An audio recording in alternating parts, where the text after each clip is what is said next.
Biografia de Euclides da Cunha. Euclides da Cunha foi um escritor, jornalista e professor brasileiro.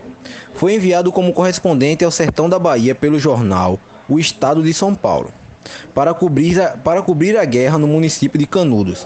Seus livros, Os Sertões, narra e analisa os acontecimentos da guerra. Foi eleito em 21 de setembro de 1903 para a cadeira número 7 da Academia Brasileira de Letras.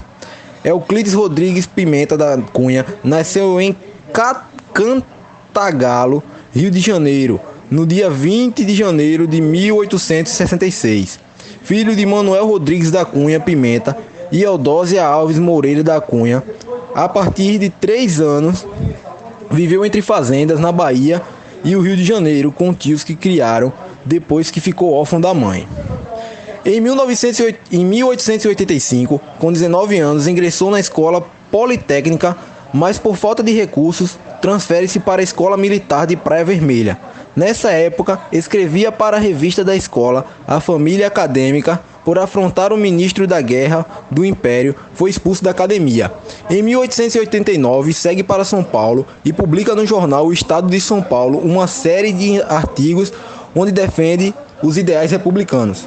Com a explosão do conflito de Canudos, na Bahia, e as sucessivas derrotas das forças governistas contra Antônio Conselheiro, Euclides reiniciou sua colaboração no jornal O Estado de São Paulo. Em agosto de 1897, embarca para a Bahia como correspondente de guerra para testemunhar pessoalmente o que estava ocorrendo.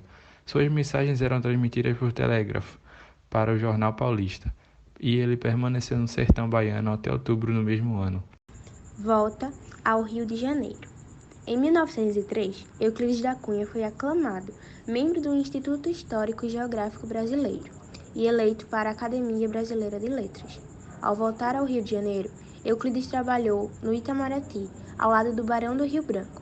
Em 1909, prestou concurso para a Academia de Lógica do Colégio Pedro II, onde lecionou por menos de um mês. Morte trágica. Suspeitando que estivesse sendo traído por sua esposa, dirige-se para a casa do amante, que era oficial do exército e atirador, e sem êxito tenta alvejá-lo, sendo assassinado com 3 tiros no coração. Euclides da Cunha faleceu no Rio de Janeiro, no dia 15 de agosto de 1909. Obras de Euclides da Cunha. Os Sertões, 1902. Contrastes e Confrontos, 1906. Peru versus Bolívia, 1907. Castro Alves e o seu tempo, 1908. A margem da história, 1909. Os Sertões. Ao regressar de Canudos, Euclides foi para São José do Rio Pardo, em São Paulo, para administrar a construção de uma ponte sobre o Rio Pardo.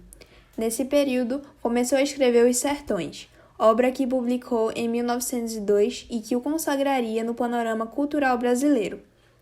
A obra é considerada pré-modernista, haja visto o poder crítico e as profundas convicções sociopolíticas que se destacam na literatura.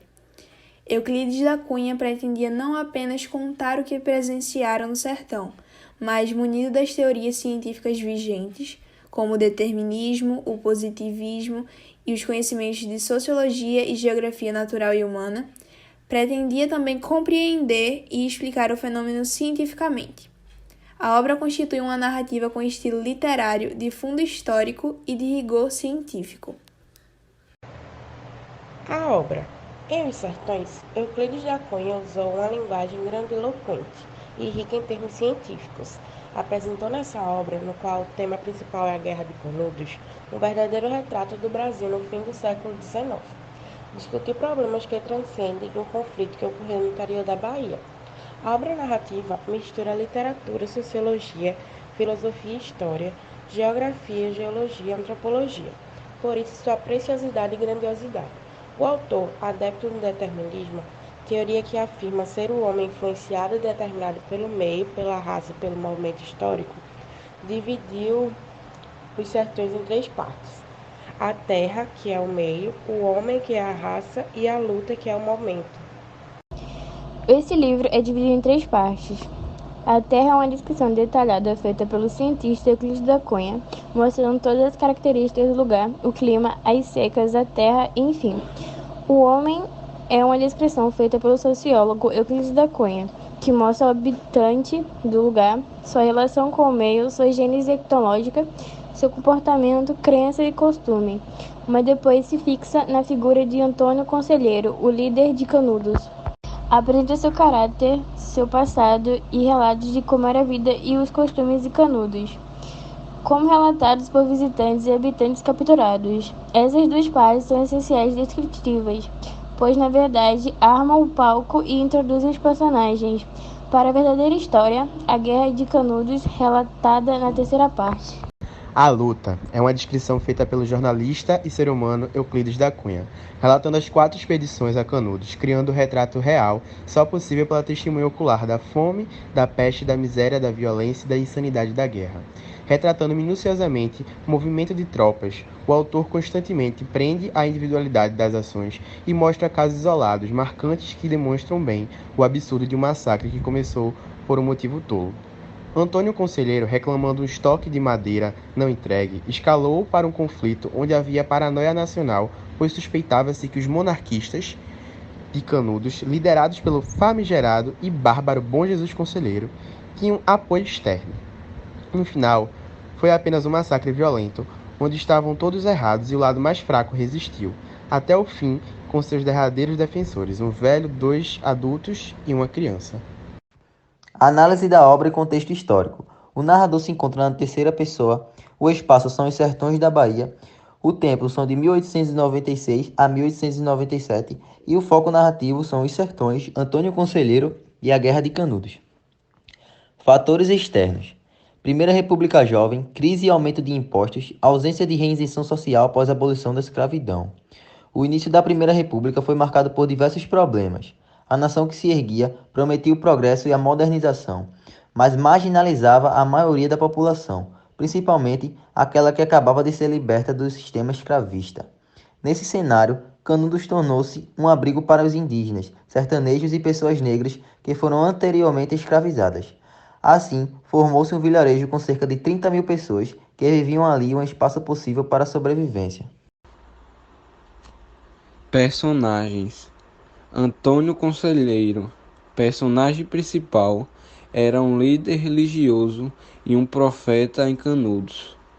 Prudente de Moraes, presidente do Brasil, decretou Antônio Conselheiro como um revolucionário contra a República.